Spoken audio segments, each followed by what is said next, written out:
If I tell you I'm a Vietnam veteran, what's the first thing you're going to think? I think that people have a distorted perception of the Vietnam veteran and the whole Vietnam conflict. Vietnam is just kind of a microcosm of our whole society, you know, except it had the scab picked off it and you were looking at the thing right down to the bone marrow, close up. Yeah, combat has a definite impact on anybody that's close to it. But the biggest problem is that nobody's come to us and asked us, what's the matter? Nobody wanted to know. When I'd sit down at a table and start talking about it, pretty soon I found that I was the only person sitting at the table because everybody else had gotten up and walked away. They just didn't want to hear it. How are you going to develop a conscience for your times if you don't admit to yourself sooner or later that there is a terrible amount of injustice in society and irony and tragedy and despair and a lot of other things? Bury your head in the sand and see where that gets you.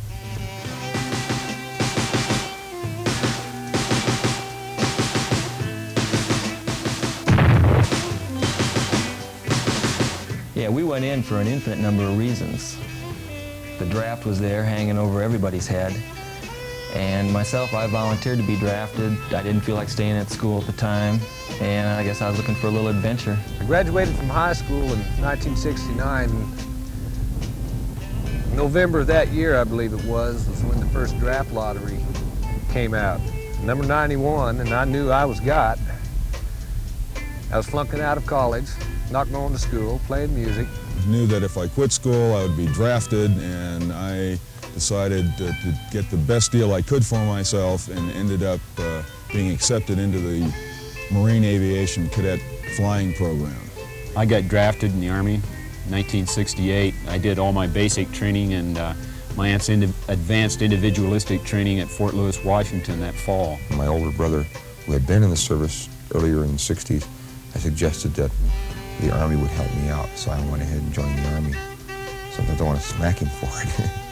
And me being an Indian here on this reservation, with jobs available, or by other terms, is jobs unavailable at the time. So, rather than just stay around here, I went into the National Guard unit here, the 116th AC, and I liked it. And I filed conscientious objector status and was trying to stall them off until the end of the war if I could. Finally, I gave in and said, okay, I'll forget it and go. My primary reason for going into the Army in 1960 was to basically get away from my dad's farm. I was a high school dropout, and here comes the Army and says, hey, we want you, my son. November of 1970, I went to Vietnam, where I spent a year as a medic in the jungles. I was artilleryman, and I was what they call a grunt. We didn't have to fix any computers or anything. All we had to do was shoot weapons, you know how to throw a hand grenade, basic motor perceptual skills, and brief introduction to land navigation. You're set, man. A little bit of mosquito repellent. On the ground, you're fighting a completely different kind of war. Flying an airplane is, in my mind, a very impersonal way to fight a war. You hop in your airplane, go up. Your contact with the war is an electronic beep. I wore a green beanie. I can say that now because I won't get in any trouble because I'm out of the service. And there isn't a Green Beret within 100 miles of me, I hope, or I'm going to get thumped. And my job was every day I would get up and throw the food and ammunition and mail for the day in the truck, and I'd drive out to the field and talk to the guys and see what else they needed. I went over to Vietnam as an infantry rifleman, but after a few months, I got a job carrying a radio. So that kept me, I was still out in the bush, but that kept me off of ambushes. Most of my tour was driving truck down there, and I did quite a bit of security too. I was sort of volunteered to the fronts. It's when I found out that I was on Dusters and Quad 50s that head for Vietnam. Tried a little bit to get out of it at that time, but I'd signed my name on the dotted line. I was in armor. I was jerked out of that and stuck right into dense jungle as a door gunner on a helicopter. Just totally disoriented from anything. When I first got there, all I did was just shaking my boots. I don't know how it is with other veterans, but I know with myself, it's still a daily topic on my mind. I wake up in the morning, and it's there within a matter of minutes. I think about Vietnam. Yes, I think about Vietnam all the time. It's never that far from my thoughts, I would say. I don't know what clicks it off during the day, but I bet you I think about it 12, 15 times during the day. There are so many things in this place, I mean, meaning the United States, that remind me of Vietnam. You hear a helicopter fly over your house, you want to run out and see it, but you really know what kind of helicopter it is before you get out there. In the summertime when it rains and settles dust and makes everything wet, and you can smell the freshness of the air from the rain and the smell of the dust that's been settled, I just think of Vietnam. Bang. A crack, a sharp crack like hitting a ruler flatly on top of a disc, or make your head jerk, a thumping noise out in the distance.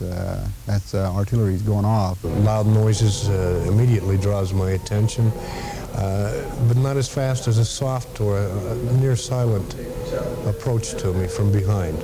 I still have a tendency to whirl to see. One instance that well, twice actually, I recall I went to bed prior to my wife, and she got in bed to,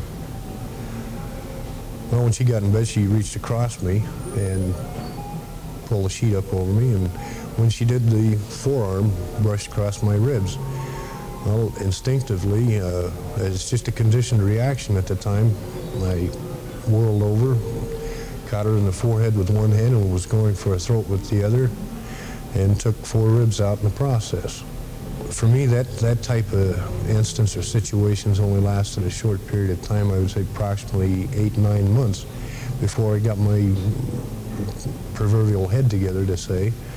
It's really difficult for me to forget Vietnam. That was 11 years ago. I can't understand why I still think about it this much, why I can't get over it. To this day, my life has been fairly clear of Vietnam. It's never overwhelmed my life, but it's always there. I can't think of those earlier days without thinking of Vietnam. It was a big collage work of whopping helicopter blades and listening to Jimi Hendrix and listening to the distant sound of artillery and firefights and the smell of high explosive and burning garbage and damp, heavy tropical air heated to about 95 degrees Fahrenheit. All of those things were synonymous with the Vietnam experience. But it's particularly the music that seems to excite the recall for me. Well, a song such as Love is Blue, that was made in 1967 or 8, somewhere through there, will always remind me of Quezon, because when that song was going on, what they had counted was somewhere in the neighborhood of 30-some-odd artillery rounds that came into the area simultaneously. Songs like Closer to Home by Grand Funk. Creedence Clearwater, but they're gone. Remember waking up in the dead of night in Vietnam, everybody had radios. Hearing One is the Loneliest Number and Why Must People Be So Hard, Must People Be So Cruel, which I found highly ironic in that situation. Some Rolling Stones song, Can't Get No Satisfaction.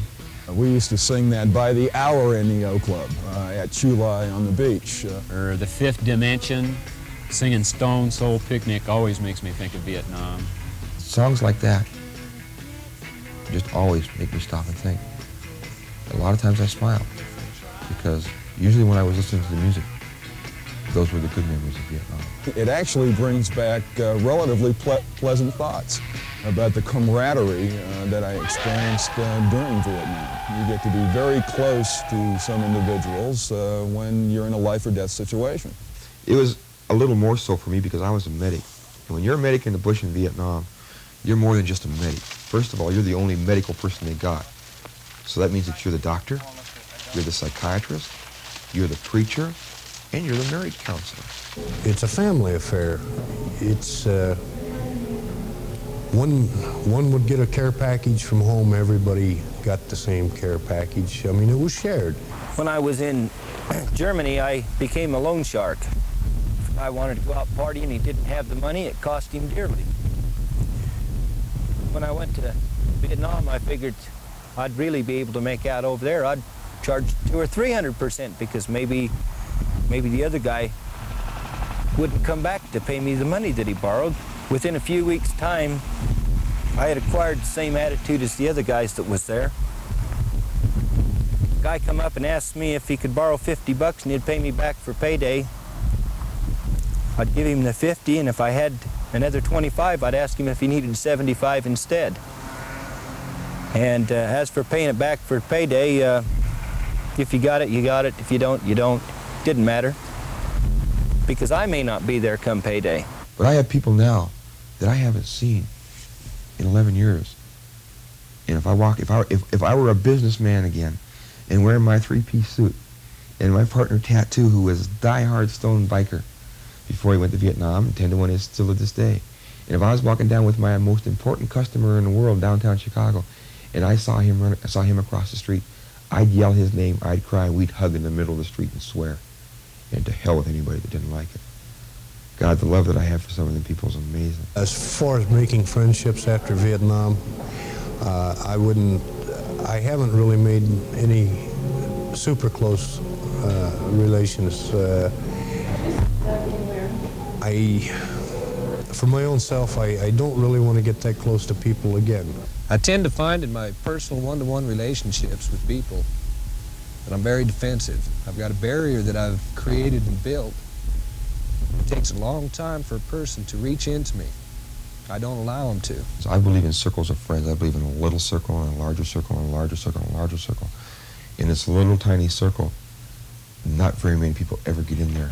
Vietnam makes you afraid to make close friends because you'll lose them in Vietnam. And it makes it hard to trust people that can't speak the same language that you spoke in Vietnam. But it's very, very tough to get inside that circle.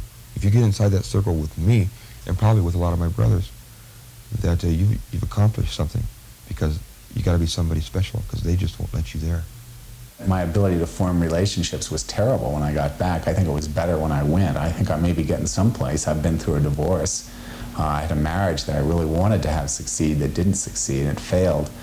And I don't know how much of that had to do with my Vietnam experience, but I wonder. The conflicts that my wife and I had, which led to our divorce, really didn't have anything to do with my Vietnam experience.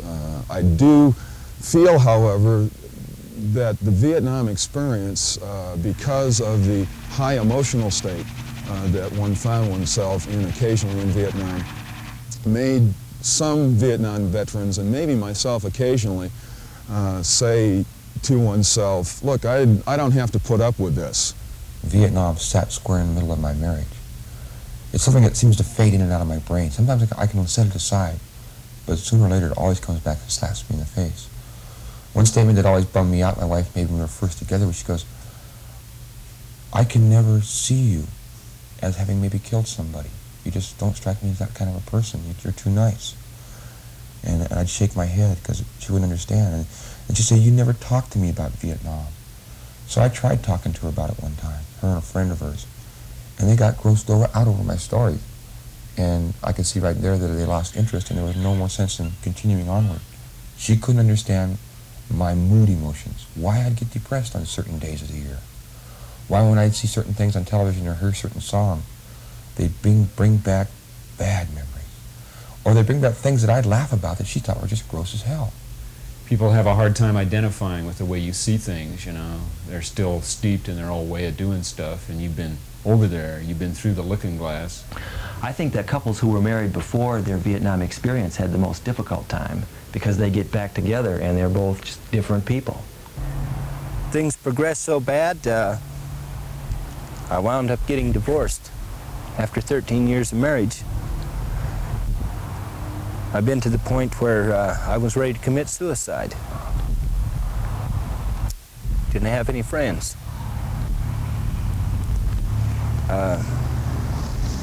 Hell, nothing My kids, anything else, nothing meant anything to me. I went completely down.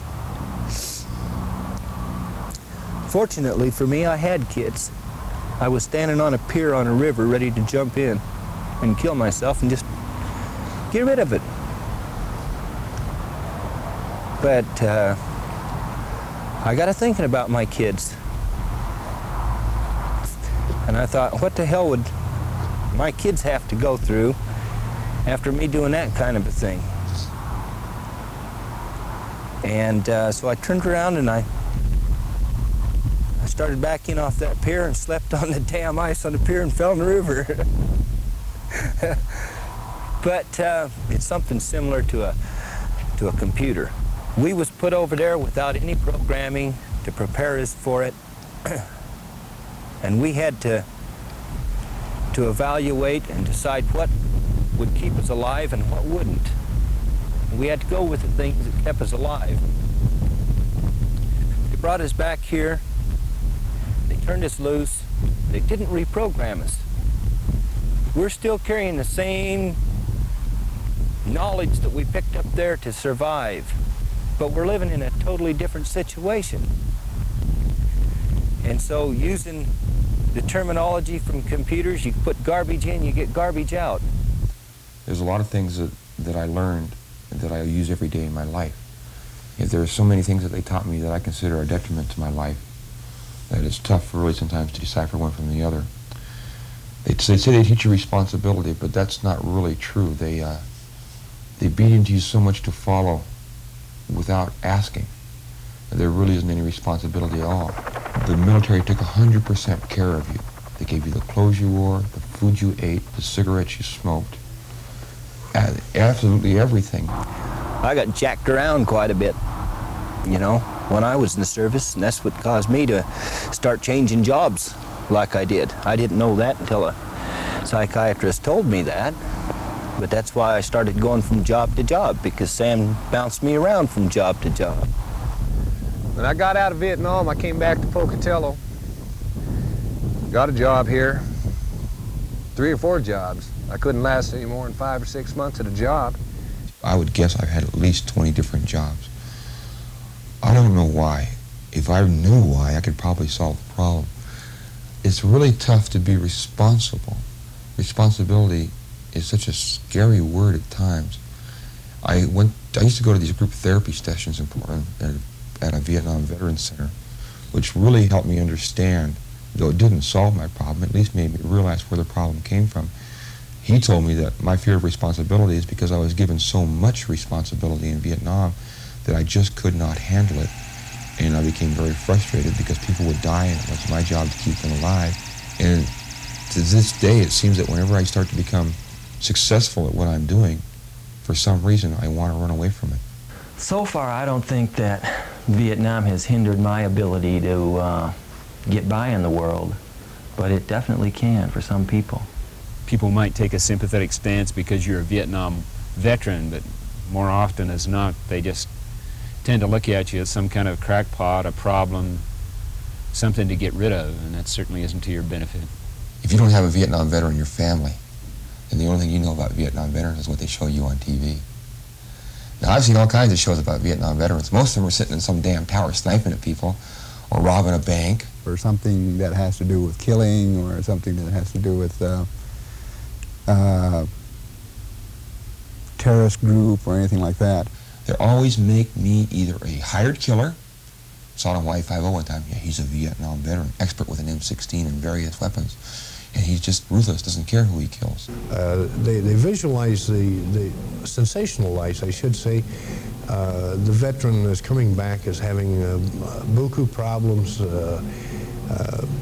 as they would say in Vietnam, dinky dow, a little bit loose in the head. Dog Day Afternoon. We're Vietnam veterans, so we're crazy. That's a solid line that Al Pacino uses. Probably the most offensive thing that I ever saw was the Deer Hunter movie. I had some very powerful disagreements with it politically. I thought that the portrayal, particularly of the Vietnamese people, was extremely racist and vicious. But in addition, I thought the portrayal of the American soldiers was unreasonable. Yeah, I think that movies are definitely a double whammy on the Vietnam veteran. We grew up on all this super patriotic World War II stuff. We go off and fight a war only to come back and be portrayed as the villains. It's a fast, easy selling buck. Okay, here's an unpopular police action or war, or whatever you want to classify it, and people have sensationalized it. They can make a fast buck on it, make their TV shows, their movies, and not that the movies and that doesn't have some bearing into them. It's like a lot of things. There's enough truth in it that it kind of makes you feel bad, but then it seems like the real truth isn't there. I just don't think that most of the Vietnam experiences has been represented very accurately. All in all, there's been way too much sensationalism generated about the Vietnam War. The press has milked it for every dram of publicity that they can get out of it. When you read in the newspaper or you'd see on television a bank robbery, murder, or rape, if he's been a Vietnam veteran, they bring that out. We had a major network send a cameraman out with us. It happened to be a quiet time, thank God, but we really had more quiet times than we had loud times. And after being out there 7 days, not one shot was fired. And he wanted us to shoot bullets into the trees so we could have some footage of shooting. The captain called the helicopter and had him the hell out of the jungle that day because we didn't want him around. That's the way that the media covered Vietnam. They told lies, absolute bald-faced lies. I personally oversaw 7 body bags going to a helicopter from a battle in my unit, my battalion alone, on a week that the president came out and said there was only 1 casualty in Vietnam. Now, who are they trying to kid? I don't think the media is to blame as far as capture and kill statistics. I think they're just reporting what the government sources, military and otherwise, say the statistics are. In my unit, you know, if we captured 50 pounds of rice, it was liable to be reported 500 pounds. But all the inaccuracies combined all the way around just make for a distorted picture of the Vietnam conflict and the Vietnam veteran. The veterans themselves use this as a cop-out. It's not, there has to be some basis for these movies, the TV shows, and the books that's being written about the veteran with a mental problem or dope problem or whatever you want to call it. Drugs. God. Vietnam and its marijuana. I curse the day that I picked up that first joint over there because it's been something that's been in and out of my life ever since. Okay, fine. They go to Vietnam, they get a problem to begin with. It gets a little amplified, and they come home and really gets blown out of proportion. So I'd smoked a couple of joints before I went overseas, but over there when we were in the back areas, when it felt pretty safe, I went ahead and smoked a little pot. It was a good place to hide your head. Why not? Why go through the ugliness of these atrocities that you were doing? A drug that makes you feel so relaxing, so, how would you say it, valiant, you know, being a tough man, being one that you can survive, you know. When it can be bought so cheap, why not? In Nam, it was relatively inexpensive and somewhat readily available. Opium, morphine, anything you wanted. You could get large quantities for almost nothing. A box of soap would buy 2 grams or buy you a kilo of marijuana. It was all over. And I wasn't that impressed that there were a lot of junkies. A lot of people were drinking too much, I thought, mostly. No, I was never preoccupied with drugs when I was in Vietnam. I drank a little bit when I went over there, but I was pretty much a teetotaler. See, I grew up in a small town in Massachusetts where there was no drug problem. I went to a small school in Lewiston, Maine, where there was no drug problem. Went into the military as a pilot and was in the officer group. Of course, nobody was using drugs. Went to Vietnam, and even in my Vietnam experience, never saw anyone using drugs, even marijuana. I think in this case, it helped a lot of people survive. 90% of it is nothing but a stone cop-out. They refuse to deal with reality. Like I said, it was a good place to hide. 8 amphetamines, that made me have a good time. Go out and drink a lot of booze. amphetamines would keep you awake so you'd have a good time. Well, I've cut both of them out just because I didn't need them anymore. The alcohol,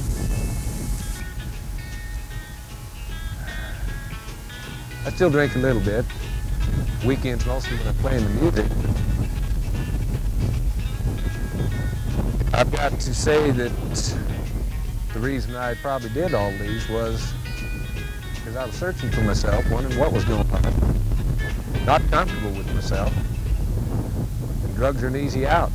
Now, I had a friend who had a friend that broke into a doctor's office and stole a lot of hardcore drugs. And I got a few vials of it, a few needles and syringes and things, and having been a medic, I understand how to use these things properly, so I figured I can do them right.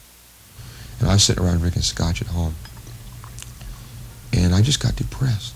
And all of a sudden, I felt like there was no reason to live. And so I dug out one of these vials of drugs, phenobarbital, in a syringe, and I filled the syringe up and tied my arm off, and I put a needle full of phenobarbital in my arm and untied my arm, and it kicked me square in the face in about 15 seconds. And I fell over backwards on my bed. And fuzzed out, and I said, to hell with it. This is it. I got no more reason to live. Who's going to give a shit if I die? My mother will cry, but what the hell? So I went back over to my needle, but I was too stoned. And I filled the syringe up, but I pulled the plunger all the way back out of the syringe, and all the drugs fell out on the floor. And I cursed it, and I leaned over to pick the drugs up, and I passed out. And woke up the next morning. That's the closest I ever came to suicide from Vietnam. It has plagued my brain on and off many, many years and many, many times. I sometimes wish that I were paralyzed in my legs than the way I'm so paralyzed in my brain at times.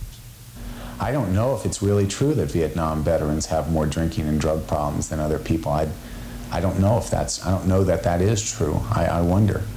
I don't know. Do you know? Yeah, I don't know. The statistics I've seen are contradictory at best. It seems like they don't want to separate the Vietnam vets from the Vietnam era vets, much less the Vietnam combatant vets from the Vietnam vets in general. Any way you look at it, though, the Vietnam veteran was definitely affected by that experience. I think the Vietnam experience came at a delicate phase of development for a lot of people in their very late adolescence or very early young adulthood. That's a very sensitive age, and I think a lot of people had a very bad impression made on them of how you act when you're an adult. Ages, you know, it was one of the things that's really different about me and my, when the war was war, brothers that I meet down at the Legion Hall that served in World War II. The average age of a man that served in World War II was 26.4. And the average age of a man that served in Vietnam was 19 point something. I think being a little older helped me. I had a little bit more of an identity when I went. I mean, I guess they hire people, get people that young because they follow orders better. But the psychological effect, especially between a child and a man, because 18 to 20 is when a male person stops being a child and starts to be a man. And to do that in the Army has got to be tough. And I think that a lot of people didn't have an identity hardly when they went. And those people coming back, you can't really have an identity as a Vietnam veteran. You know, that's not a very good identity. It doesn't leave you with much for what you're going to do with your life. I was 26 when I was in Vietnam. I wasn't a young man. I was pretty familiar with what I thought life was about, and particularly with the outfit that I was in, things got rough real fast. Any little noise just scared the hell right out of me. Totally unprepared in any way, shape, or form for what was going on. The quality of the troops the Army brought over, as far as I'm concerned, they're the best trained in the world. I mean, hell, I was an armor crewman, and they sent me over there as a door gunner on a helicopter. What do I know about helicopters? Everybody received basically the same training, and I know it was factual. I know it was good if you applied it.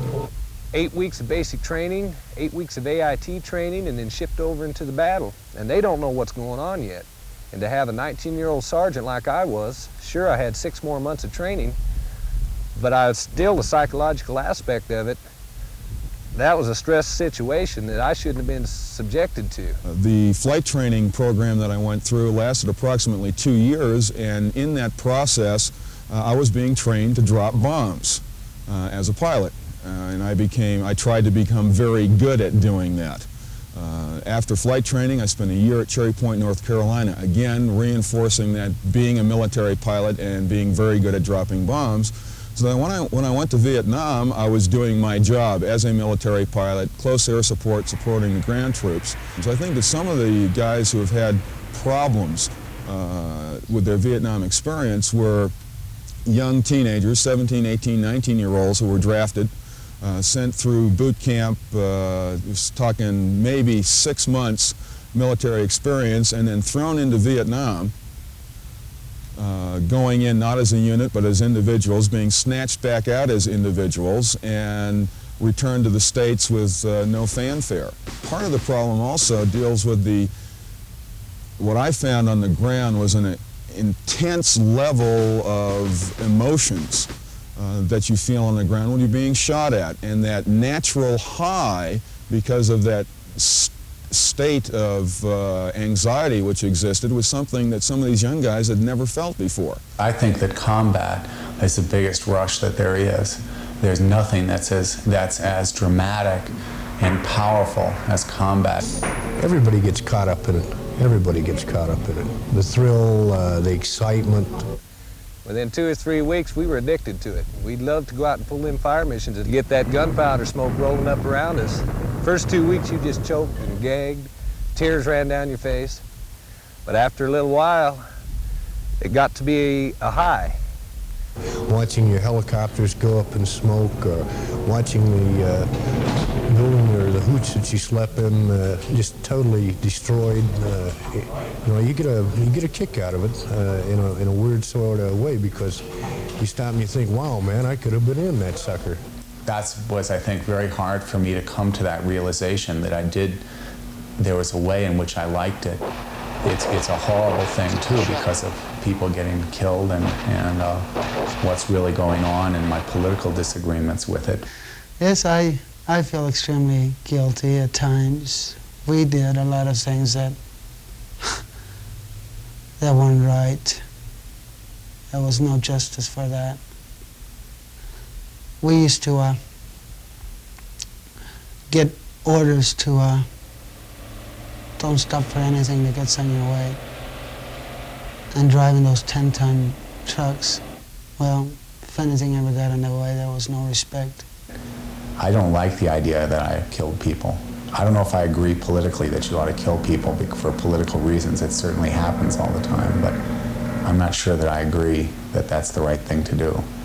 Rationalizing killing somebody in a war situation was not a problem for me personally. I was a Marine Corps pilot. My job was to drop bombs and kill people who were trying to kill our troops. Just as when I was out in the front lines as a forward air controller with the 1st Battalion, 1st Marines, I had people shooting at me, and as a soldier, it was kill or be killed, and I would rather be the killer than the killee. I had to survive. I had to think about myself first and worry about what happened later.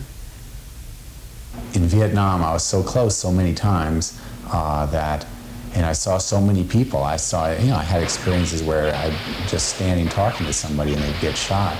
And you just realize that life is very tenuous, very fragile, that somebody can be alive and strong one second and just a bag of meat the next second. I have a much more relaxed attitude about dying. I'm not really that scared of dying. I think in America, we're too separated from death. We don't see people die. We don't understand dying.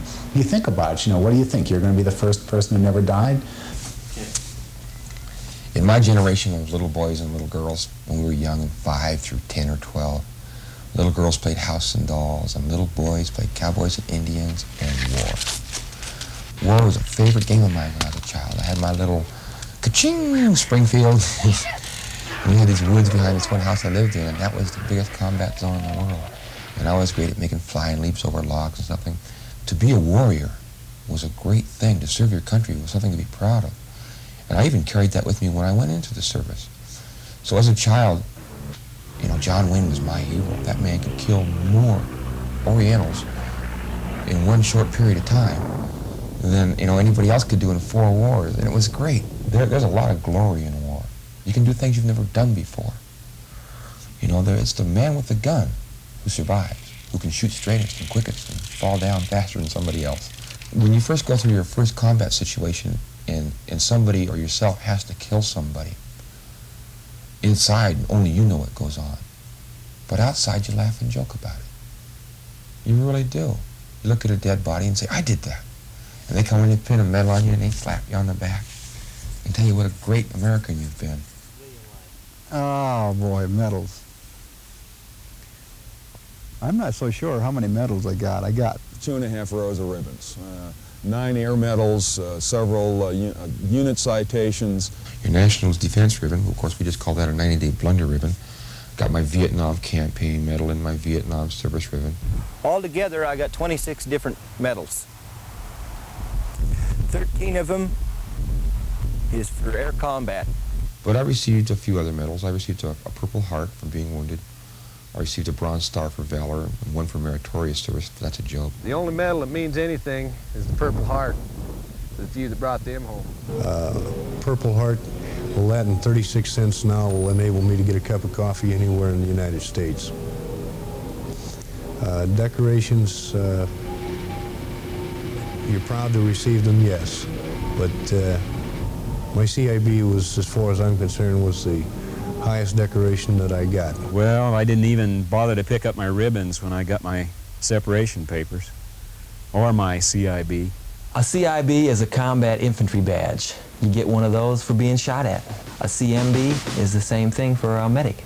Now my medals aren't worth a damn. You know, them and 25 cents might get me a cup of coffee in a cheap restaurant, but the older that I am now, I find a little more pride in them sometimes. I wear my CMB on my cowboy hat. Since I've been back, they've been in the closet. They'll always be there in the closet. I mean, there's nothing for me to brag about. What's there to brag about? Any other war, that would have been sacrilegious to anybody. But he broke into a supply office and stole a bunch of Purple Hearts, Bronze Stars. And he hung Bronze Stars off the zippers on his boots, zippers on his pants, had them hanging on his shirt. It was just a big joke with us. I thought it was kind of silly. What I did was I got up and started putting some mortar rounds out in the middle of a lot of small arms fire, and everybody else had the good sense to keep their ass down so they wouldn't get shot. And the way it was written up was kind of in a crazy way. They didn't want to say that I was a supply sergeant, so they had me be a mortar platoon sergeant because they thought it would be kind of embarrassing. I had a situation where I received this medal. I was scared half to death. There was nothing I could do. So I yelled at my friends to throw up a burst of fire, and I grabbed a grenade off this guy's pistol belt, and I was going to drop it in front of this bunker, and when it went boom, I was going to crawl for cover. I just leaned up and flung it, and laid back down, and for some ungodly reason, it went square in the bunker, it went ka-toom, and killed the people inside the bunker. Now, I didn't get that medal for crawling underneath those bullets, go over and save that guy's ass, and putting my life on the line for him. I got the medal because I flung the grenade and got lucky. That medal and now 25 cents will get you a cup of coffee. It's not worth anything in the civilian world. And they're not heroes. They're just some people that were chose to go and do some dirty work, that's all. There was no glory for us when we came back home from there. There was no honor for us, no appreciation. I woke up one morning in the jungle, and the captain hollered for me. He said, "Medic, come here." Well, most people called me Doc, except when they had problems, and then they yelled medic. So it scared me, so I went running down there to see him, and he said, "I got somebody to talk to you on the radio." My God, I had going home orders. I couldn't believe it. I had ETS orders, and I wasn't due to go home for a month and a half. And I was shocked. And next thing I know, a helicopter's out there about 30 minutes later, and I'm sitting on this helicopter flinging smoke grenades out, saying goodbye to all my buddies. Between the time that I heard that I was getting out of the jungle and the time that I stepped on an airplane headed for McCord Air Force Base in Seattle was probably a total of less than 72 hours. probably closer to 48 hours. You didn't know what to expect when you got home. You know, am I going to get out and kiss the runway? What am I going to do? It was raining and cold in the middle of October, and hurry up and wait, hurry up and wait. 22 hours between the time I stepped off that plane and the time I walked out the gate at Fort Lewis, and I was out of the Army. And all of a sudden, I was scared. One day I was sweating in a fire base in Vietnam, you know, listening to the helicopters whop around, and 2 days later, or a day later, I was standing in the streets of Seattle watching the neon pulse in the rainy streets, you know. So totally destroyed my sense of time. Every soldier wants to come home to the brass bands and the ticker tape parades and march down Main Street, but I never saw it. SeaTac International, I was greeted with the baby burner, baby killer, hoop-de-rah. I had a very bitter taste in my mouth about it. The job I'd done in Vietnam, I felt that I'd done to the best of my ability, and it was done with honor and integrity. I wasn't disappointed because there wasn't a brass band there. I don't think there's ever anything much to celebrate about a gosh damn war, you know. But it's an ethic that we've been spoon-fed on for the last 10,000 years of existence, you know. So a lot of guys were disappointed because they didn't get a good reception when they got home. There was only one group of people that really welcomed me home, and that was my family. I expected no homecoming, no celebrations. That's why I didn't tell anybody I was coming home. I wanted to be quiet about it because I was really unsure of myself what I was going to run into. I can understand some of the other veterans being a little upset about the lack of a homecoming for them, but there was no reason to have one. We shouldn't have been there. We had no right to be there, and we lost it. So you don't celebrate losers. The thing that disappointed me about coming home was that people didn't learn anything from the war. Absolutely nothing. That disappointed me. Didn't even become the slightest bit sensitive because of what had been happening over there. Just turned our back on the whole damn thing. That was depressing. When I came home, and people who knew me was surprised to see me, and they says, how's your trip been? And I would tell them that it was exciting and had a lot of action. And that was basically all of it. It didn't really amount to much. I didn't have any problems not having bands playing and so forth because I think because of my flight training experience. I was trained to be a pilot. Part of that was being out in the front lines as a forward air controller. When I came back home, I had done my job for my 13 months and had been paid for it. I had just done my job. It was kind of tough to have been a medic, which is in the jungle, which is very much a God trip position, and then to come home and not be able to use that whatsoever other than the ability to chase bedpans, join the Army and get a career. It's kind of a joke, because how many people can fire missiles, shoot cannons, fire guns in civilian life, or walk as jungle medics? There's an old saying, I guess it's not that old, but it's your best bet is hire a vet. When I first got back from Vietnam, they told you when you're letting you out of the service about you're a veteran, so you're going to get job preferences. And at that time, I always was good with math and numbers, so I decided I'd try to work for a finance company as, you know, a manager trainee, and maybe try to make something out of myself.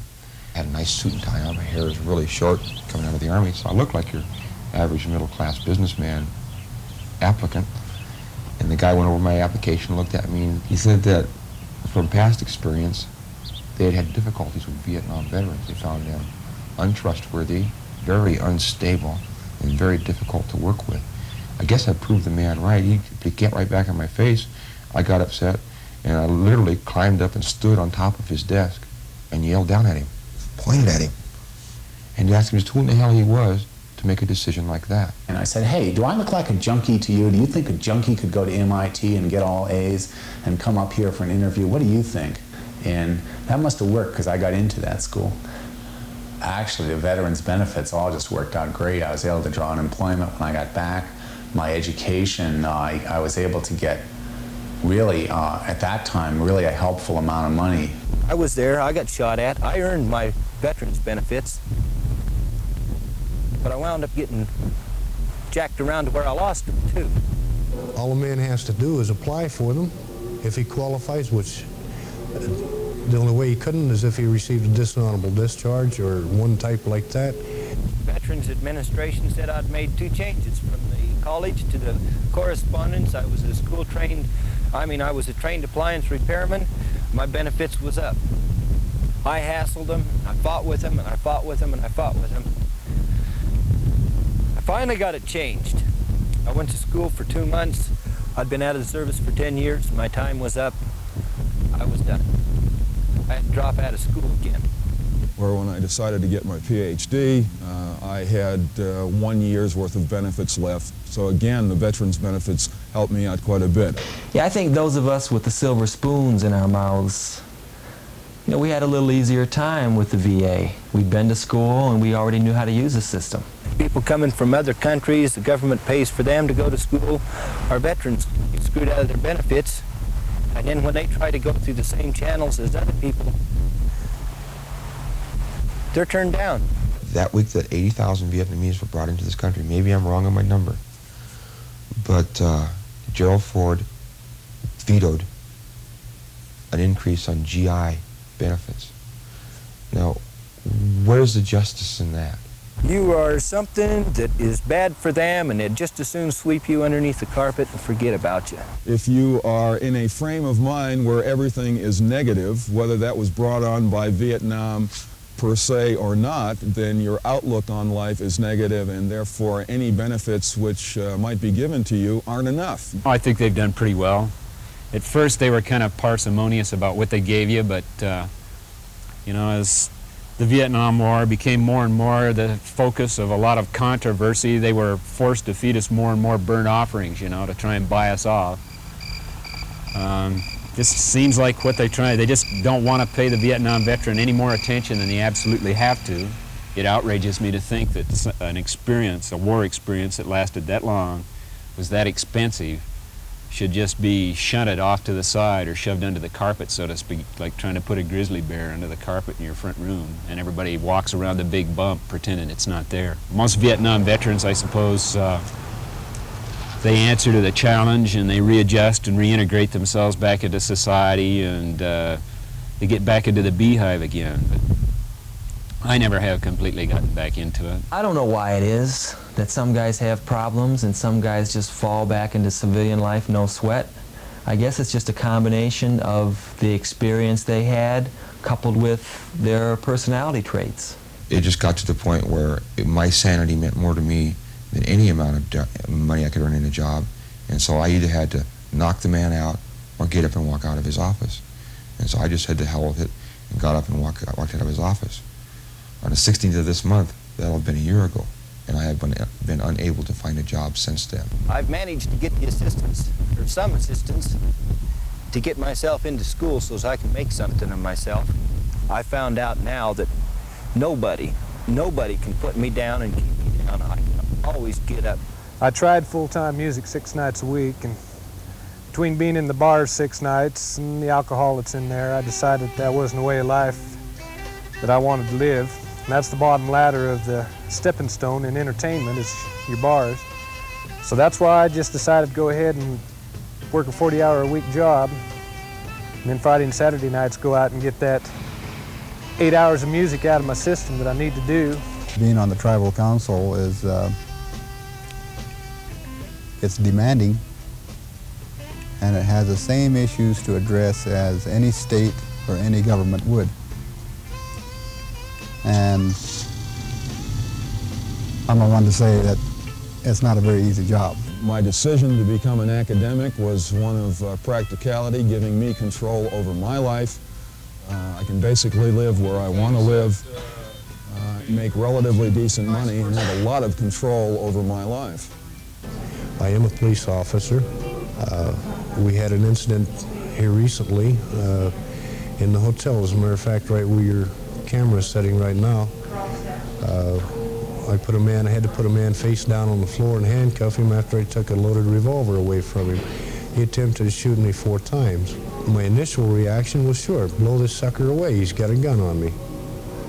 But why? I mean, that's something that deadly force is something you only use in my opinion, as a total, positively last resort.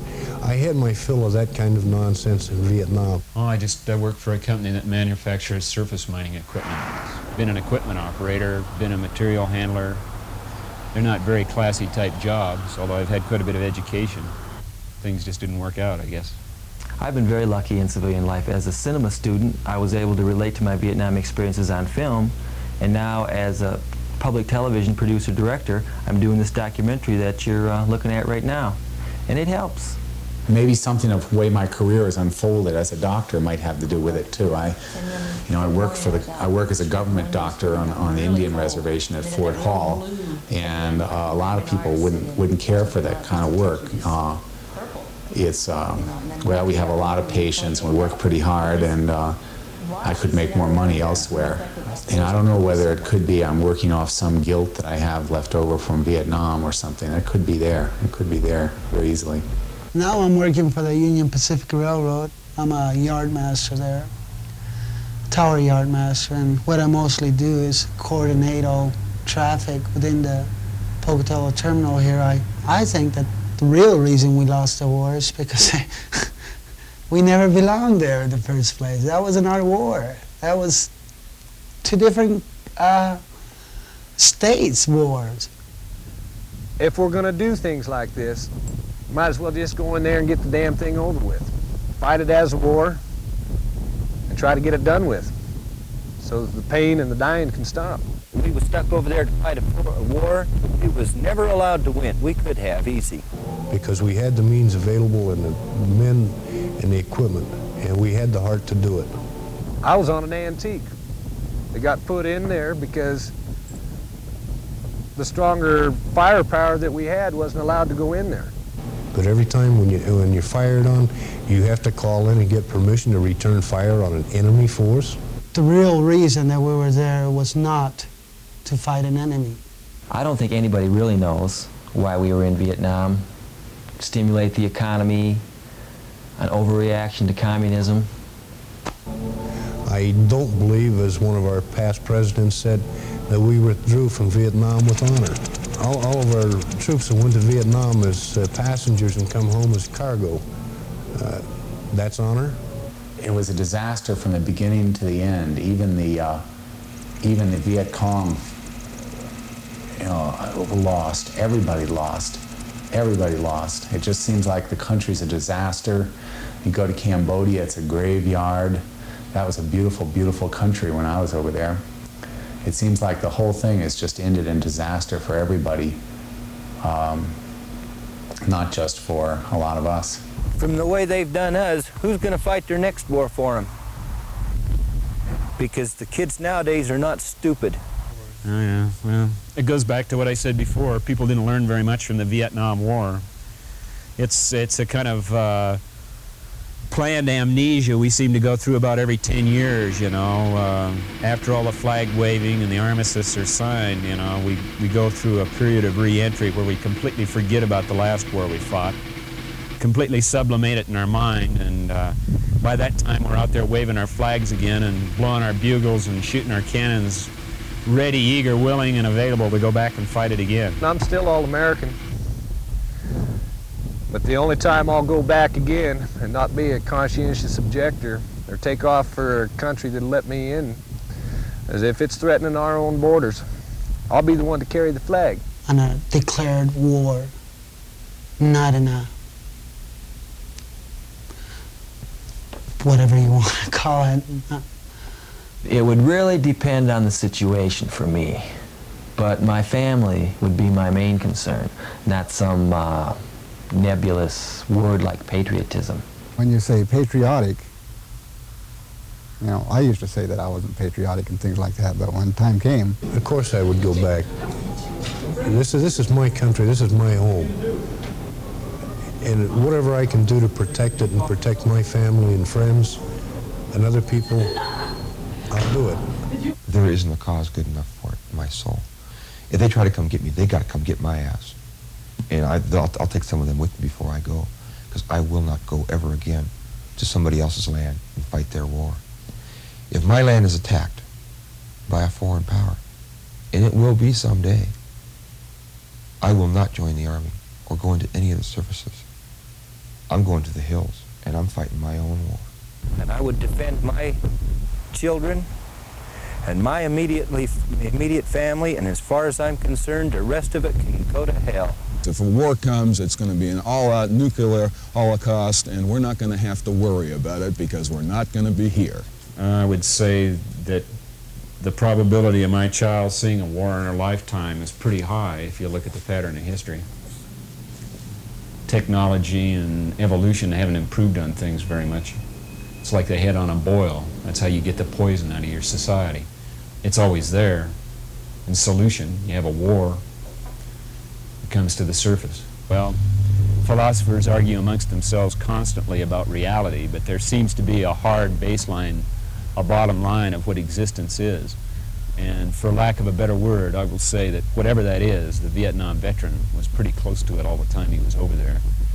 And trying to bring that back with you, you know, it's like trying to drag your duffel bag with 500 pounds of junk around it all the time, all over the place. It's pretty difficult to do it. None of us guys in this documentary are your typical Vietnam veteran because there is no such thing. We're all different. We all have totally different personalities and political views. We just have a common experience. I just didn't only go through hell when I was in Vietnam. I went through a lot of beautiful experiences. For one, I really learned what a comrade was, what a friend was. I can honestly say, in an honest word, that for as much hell and as much torment as Vietnam has put in my life and my soul, that for every bad memory I have, I must have 10 good. If I could take a giant eraser and put it in the back of my brain and go, I'd wipe out 11 months in a day in a minute. Because not only was it the greatest time of my life, but it's also been the downfall of the rest of my life. You know, when it's all said and done now, though, 10 years later, and all these problems have happened, and I kept quiet about it for 10 years. Even on some application forms, I didn't put down that I was a Vietnam veteran. Just because I was scared I wouldn't get the job because of what people felt about it. But I'm proud of it now. I can look anybody in the eye. I'm proud of it.